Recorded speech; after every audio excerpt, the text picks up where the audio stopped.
No, no. Say it with me. No. No. How do you feel when you say that? Do you feel confident? Do you feel empowered? Or do you feel like, "Ugh, I'm letting somebody or something down? I don't know if I should say that or not. I don't know. Maybe I shouldn't say no. Maybe I should say maybe. Maybe I should say yes, but knowing that I can't do it. And then when the time comes, I just won't show up. And then I'll make an excuse as to why I didn't show up. Therefore, I don't have to say no. If any of these things are going through your mind, you're not alone. One of the most difficult things to do, and especially for women, is to say no. And in saying no, you're empowering yourself, you're putting yourself first. And in a world that tells us that we have to be available for everyone, that could sometimes be difficult.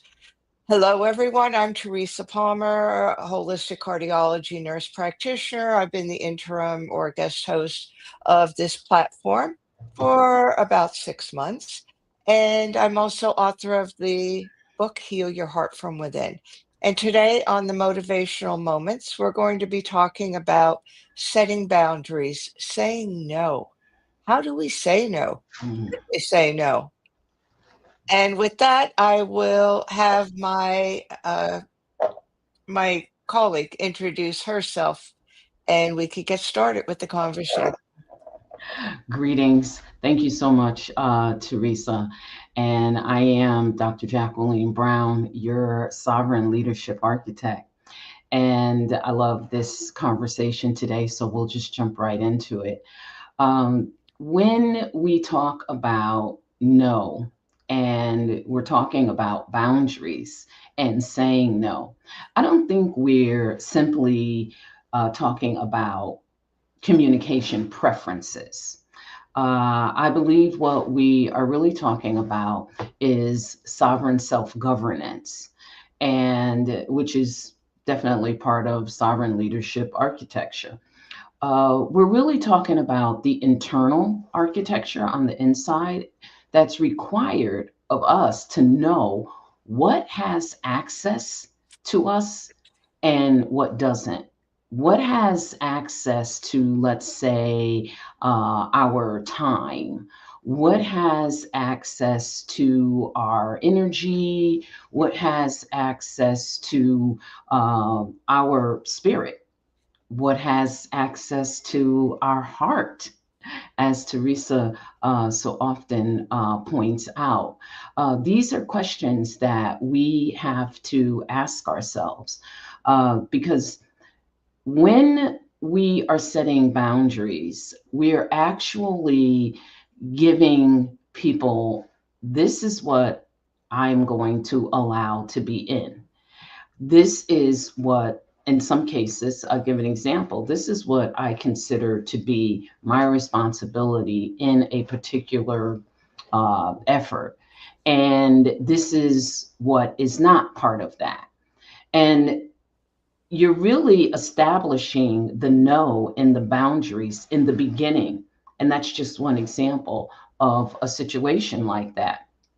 And so I think it's really important that we first go into boundaries that start with us governing ourselves on the inside. Because if there's no self governance for ourselves, there won't be boundaries for anyone else. And Teresa, I'll pass it back to you. That's just my little introduction Yeah, for us. yeah, thank you for that. Everything starts on the inside. And I think we've been so conditioned to be in our head and to listen to everything externally that we lose control over ourselves. And I think that that's something that we really have to take to heart because you're losing control over yourself, but you don't realize it because you're doing everything else that everybody asks you and you feel obligated. Mhm. Okay, there's certain things that are obligations. If there's an emergency and you want to do something, but somebody's stuck in the middle of the road because their car broke down, you're not going to say, no, I don't want to do that. You're going to change what you're doing because that becomes the priority. but with routine things, I think we just have a tendency to say yes because Mhm, we don't wanna say no. We feel like, "Oh, if we say no, that we're doing some" I hate to use the word harm, that's not the right word, but mhm, that we're really disappointing other people. And especially as women, we've been conditioned not to disappoint. We've been told that success means that we just adapt, that we do whatever is necessary, whether we like it or not, and that we keep quiet, mhm. that we hide ourselves. And part of saying no is saying who you are authentically. And Yes. that's where we have the little difficulty with, again, because we're used to being in our head, not in our heart. And Right. it's our heart that is where our true authentic self lies. Mhm, It's who we really are authentically. The heart doesn't lie, the heart knows the truth. The mhm, brain will lie because the brain is your ego, and your ego will adapt to whatever you want it to. But when you're dealing with your heart, it's really those emotions, what are called the heartfelt emotions, that if it doesn't feel good in your heart, it's not right. It's not right. And I think we fail to listen to that, that we may be asked to do something that we really have no interest in. mhm, Perhaps it's going on somebody's podcast or attending a summit or being asked to speak someplace, and you really don't want to do it. You're really not interested in it. How many have the guts to really say, "Thank you for asking me, but I'm either not available or I'm not free to do it at this time," uh, or even, "I choose not to do it at this time because X, Y, and Z." When we really are in our heart and we really are knowing who we are, then we don't have trouble saying that. The other thing is no, but then offer another solution. No, I can't play pickleball today, just using an example, but I could certainly play tomorrow. Or if all of you want to get together later on today, I'm free later in the afternoon and the evening, so mhm, we could rearrange it. And then that way, what you're doing is you're offering another solution. You're just not saying no. You're saying no at that moment, but you're offering another solution that could be feasible. If everybody else says, "No, the only time I'm available is 9 o'clock on Monday morning," then you have to say, "No, I'm sorry, I can't do that. I'm hosting a podcast on Monday mornings, but I'll be more than happy to play with you or do something with you other times, and thank you so much for asking me, and please keep me in mind for the future." And so that's a way to really say no, but also give a solution to why you say no. Sometimes you don't need to. If it's something you're not interested in, no, I no, I'm not interested in doing that, or I have no interest in that. There's no harm in saying that at all. And we just have to have that confidence, and that confidence comes from our heart. It's not coming from our brain, because our brain is gonna tell us to do whatever the ego thinks is right. And if the ego thinks that you're going to be letting somebody down, they're gonna be mad at you, maybe they won't ask you again, maybe you're not gonna be in their favor, then you're gonna say yes to something you don't wanna be involved in. mhm, Truthfully, the other people or person, if they just want you for a specific thing, that's all they want you for. mhm, And, it's not that if you say no, they're never gonna ask you for something else again, or if you say yes, that they're gonna ask you for something else again. They may or may not, but right at that moment or right at that time frame is what they would like you to do, participate in, help them out with, whatever.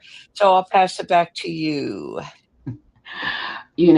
When you mentioned about the heart and the brain and getting stuck in the intellectual, because that's where the ego is. And the boundaries have to be set and governed from the heart. And that doesn't mean that when we say heart, a lot of times people think that, oh, well, that's because you operate on emotion.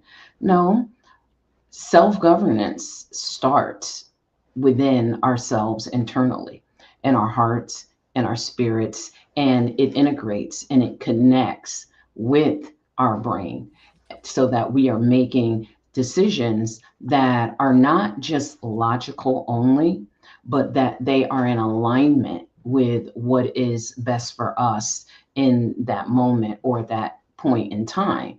And how you are knowing what is best for you is you have to be tapping into the internal part. And I think sometimes that's why people stay away from doing the internal work, because it really does force us out of ego mode and into a place where we really have to begin to do deeper searching.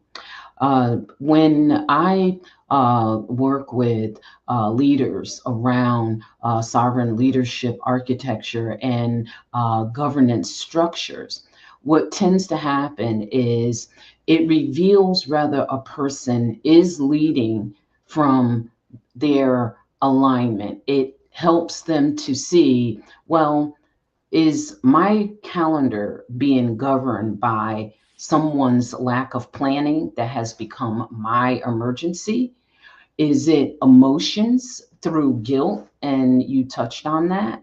Is it just pressure? Or are some of these things just based on I'm compromising? And so this is where the self governance comes in. This is where there has to be a structure that is built that we are operating in clarity, because clarity will allow you to say no. Clarity will allow you to set those healthy boundaries, because there are things that fall into that healthy boundaries. Boundaries are literally that evidence of our own sovereign self governance. A person without boundaries, Teresa, really becomes available to everything and aligned with nothing. And I'm going to pause there and let that sink in, because when we don't have those boundaries, we will find ourselves aligned with nothing but available for everything under the sun. And what that does is that causes leakage. And when our lives have no governed structure, no boundaries, everything becomes urgent, everyone gets access at any time, our presence now becomes non negotiable because we've said yes to everything. But you know what really becomes in chaos is our peace. So it's really important that we understand that governing our no and understanding and going in and thinking from internally, aligning that with all of this brilliance and genius that we have, because we are really, look at where the world is today from, I'm going to say, advancement. I'm not talking about where the world is, where there's chaos, but if we look at the world and where we have advanced so much, we look at technology and we look at the growth, because there are a lot of positive things. We have to take all of where we have grown to and still bring it back and have it in alignment with our self governance. And then that's going to help us determine what is going to be those boundaries, how we set those boundaries. Because we can set boundaries and they don't hurt other people. They actually sometimes help other people as well as ourselves. And then we can have boundaries that are rude. And those are two different things. And going internal is how we regulate the difference between the two, setting the healthy boundaries and not the boundaries out of rudeness, bitterness, or resentment. And I'll pass it back to you. Yeah, definitely. You have to know who you are. And you could only know that if you spend time with yourself. And Hmm. that's one of the scariest things for people is to Hmm. really sit quietly and to really listen. What is your body telling you? Are you feeling aches and pains? Do you keep getting injured in the same place, the same limb, the same area? Do you get frequent colds, perhaps? Does something do you generally ache? Do you feel a sensation in your heart? What are all these things and what is it telling you? And then there's also just listening quietly, because eventually your heart will speak to you. And it's not going to talk to you like we're having a conversation. I love that commercial about the heart, and it's about cholesterol lowering medication. But I think it's a cute commercial because it shows a heart and a person, and the heart is telling the person what to do with their lifestyle, and of course, take a medication to lower their cholesterol. But if you look at it deeper, Hmm. it's really saying to us that the heart has a place in what we do, and the heart has a voice. Hmm. So if you really look at that, not just from the perspective of, okay, it's a drug company, it's a medication, but look at it from that broader picture of it's showing that the heart has intelligence, that the heart can help us and that we should listen to our heart. So I really love that commercial. And if we don't know ourselves, we don't have boundaries. And emotional intelligence, I think a lot of times we look at that as control, but it's Hmm. really connection. And emotional intelligence is really connection to your inner self, to knowing who you are. It's not I know in the corporate world, it's all about reading the room, but when you do that, you're reacting to how other people want you to be. So technically, you're just saying yes. You're not setting your own boundaries. You're not being your own person. So with emotional intelligence, when you look at that, it's meant to be your connection. Your emotional intelligence is supposed to be your gauge of your inner being, of how you are acting, of the things that you are doing. Are you setting healthy boundaries? Are you not setting boundaries? Are you trying to control situations? And I think a lot of times we say yes to because we think then we control the situation. That if you say yes to everything, that you're the one in control because you're doing a positive thing, you're doing an affirmative thing, but yet you're really not in control because it throws you into chaos because you have no set boundaries. Your inner knowing, your inner self starts screaming out to you that something has to change. And sometimes the way it screams out to you is through not only your emotions like depression, anxiety, withdrawal, or hating something. Oh, I hate my job because I have so much to do, or I always have to go to these meetings, or I have to do this. Those are some of the examples of how our heart then speaks to us. That inner chaos that we get. Maybe we get ill. Maybe we're supposed to go to a meeting and we get ill. We catch a cold, we catch the flu. So then we can't go. And that's our inner knowing and our body setting a boundary for us because we don't. So to eliminate a lot of that turmoil, decide for yourself what you want to do when you are available, and you're the one that manages your own calendar. You don't technically you don't have to do anything. And I know a person who took on a full-time babysitting job. Mm. She retired and she decided her daughter had asked her to babysit 5 days a week out of seven, and she didn't want to say no. She didn't wanna say no, and she said, "Well, what could I do?" I said, "You could always negotiate with your daughter, but she needs my help." Well, if you weren't here, she would find a way to do it Mhm. without you because that's what being a grown-up is all about. That if one avenue is closed, you find another. And, she's stuck in this cycle of she wants to get out of it, but she doesn't feel she really can. I don't want my daughter mad at me. I don't want my son-in-law mad at me. I don't want this. I don't want that. My husband says that I should just say no, but how could I say no when they need me? And she's landed up internally being a little bit miserable. She smiles on the outside, but internally, you could see almost that chaos that she's never quite settled. If she does have a day off and you go out with her, it's like she's waiting for the other shoe to drop.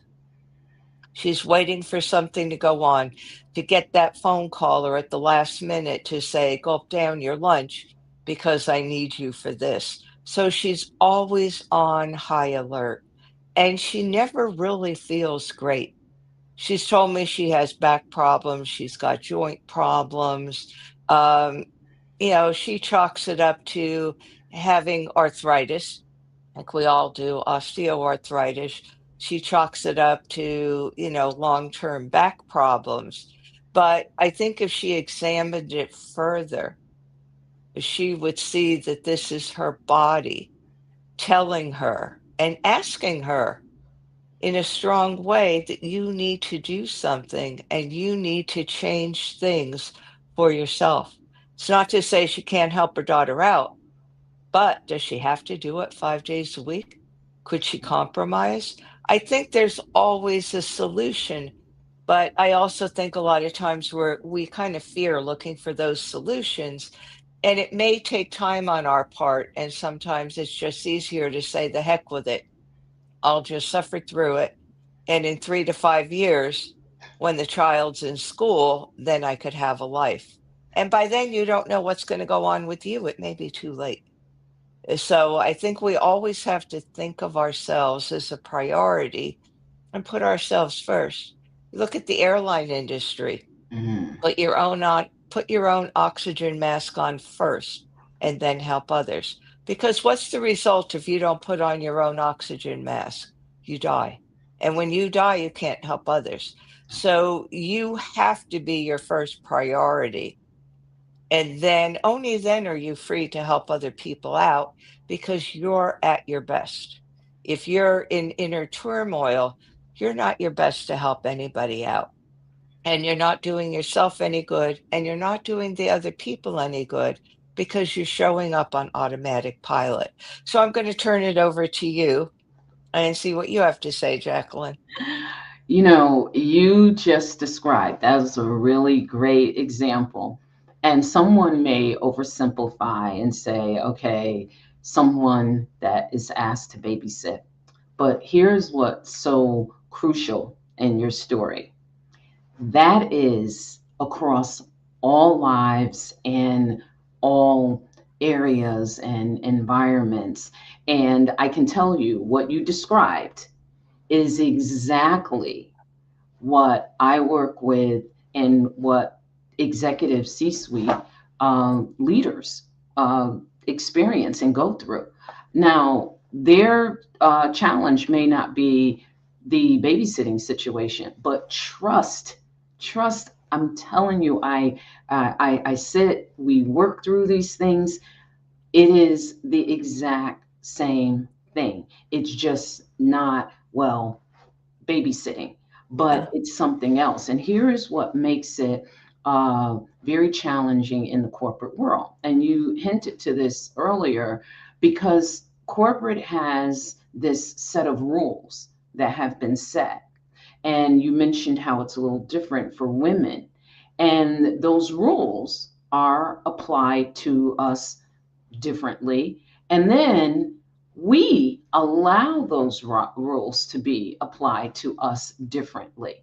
And that does cause us to not have the boundaries that we should, and for us to do a lot more than is in alignment with what we should be doing.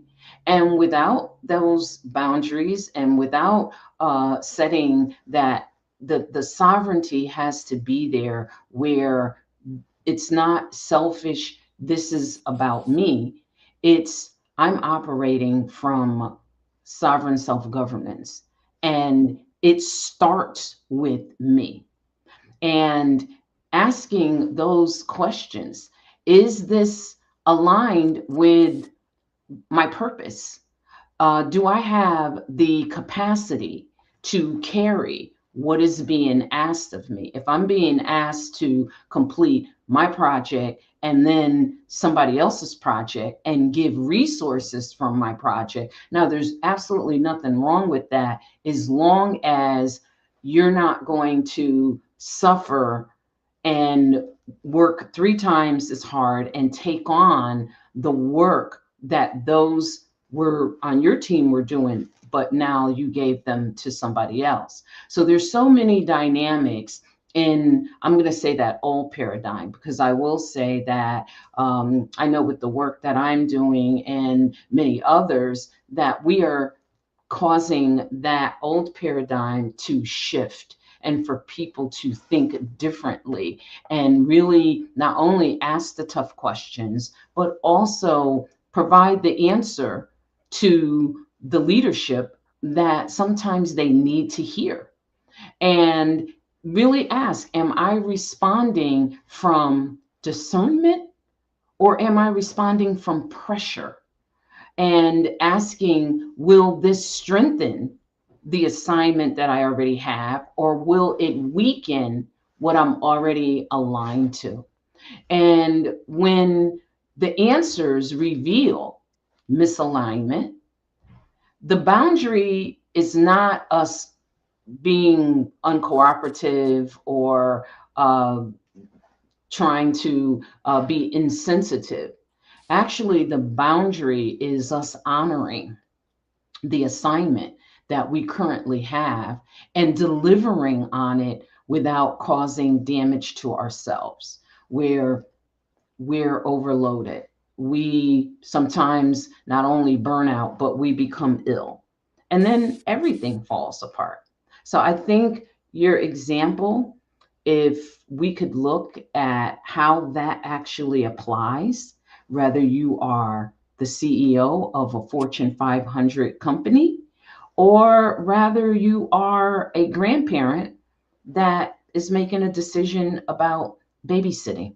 I think it's the mindset of how we begin to look at things and examine things deeper. And by the way, I love that commercial where the heart Yeah. talks too. I much like yourself, I do look at things from even just it could be regular television. I look at it from not so much as a perspective of entertainment, but really what is the messaging?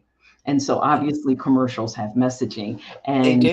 I like that because I wasn't honing in on the cholesterol medicine. And that moment, total transparency, I was asking myself, am I listening to my heart? And is it in alignment with my intellect? And do I have everything integrated? We're taught to separate things. And that's why I don't like that word balance. You hear people say work life balance. And I was never able to subscribe to it because for me, words are powerful and they mean something. And balance, how am I actually, it's not balance, but it is integrated. I can integrate things together so that they work together in a much more cohesive manner versus me trying to, well, I got to carve this out for this piece and this out for that piece. And oh, I might be running out of room over here. All of that plays into our ability to establish really clear boundaries. Yeah. It's all about those boundaries, and you could only everything starts from within. So you Mhm. can't know yourself if you can't go within. Right. And if you don't know what you really want, what you really desire, and how do you want those things to be in your life? Do you want to be by yourself or do you want to be with a group of people all the time? Mhm. Do you want to continue to work or do you want to do something differently? These are all things that come from inside of us that we make decisions about. Even a lot of times, do I want to quit work? Do I want to stay working? Do I want to do something different? A lot of times that's an inner calling. Mhm. And if you really look at that, inside of you, you're being asked to do something else rather than what you're doing. Now, whether you heed that call or not is up to you. And it may mean changing some things around. I think we also get caught up in we have to have a big house, we have to have a lot of cars, we have to have this, we have to have that. I don't think we have to have all that. I really don't. And I think that we could also scale back on things that we do because we have to do in order to accommodate the lifestyle that we've either gotten used to, we either want, or we put ourselves in, and now we feel like there's no way out. But there always is a way out. It may take some planning, it may take somebody else, another professional helping you out. But where there's a will, there's always a way. And I think if we have that will that we want to know ourselves, that we want to be who we were meant to be, that we will do the inner work. Like you said, it's not easy. It's very, very difficult because you have to face things about yourself and you have to really look at yourself and say, is this who I am? Is this who I want to be? Maybe I want to be a little bit different in this aspect. Maybe I want to be a little bit less of this. But we are the co-creators of our own life. What how we create our life isn't totally up to us because there's always that higher power. Mhm. You could call it karma, you could call it God, you could call it whatever you want, but there's an outside force. But at the same time, as human beings, we could decide what we want to do and how we want to do it. We are the architect of our own lives, and we just need to go with that. We need to go with that we could be who we want to be. And it may not be easy, it may take some work. Do you have any last words to say? I will close with this. Boundaries are not about becoming hard and being a hard, mean person. Boundaries are about becoming governed. They are not about rejecting people. You're not rejecting someone, but boundaries are about refusing to abandon your peace and your capacity and your assignment in life and all that is aligned for your purpose.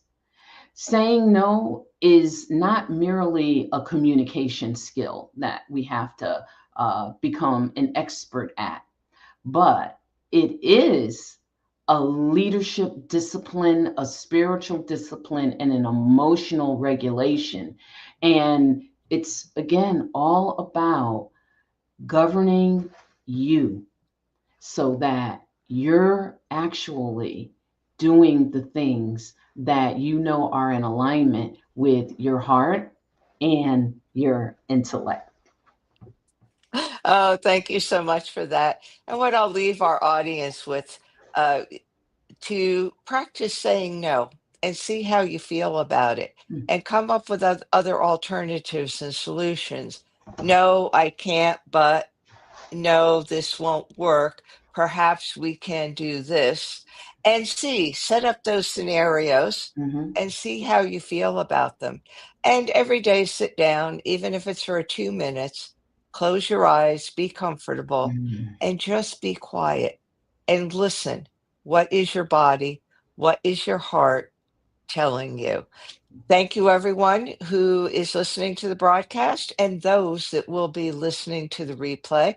As always, we appreciate you and thank you.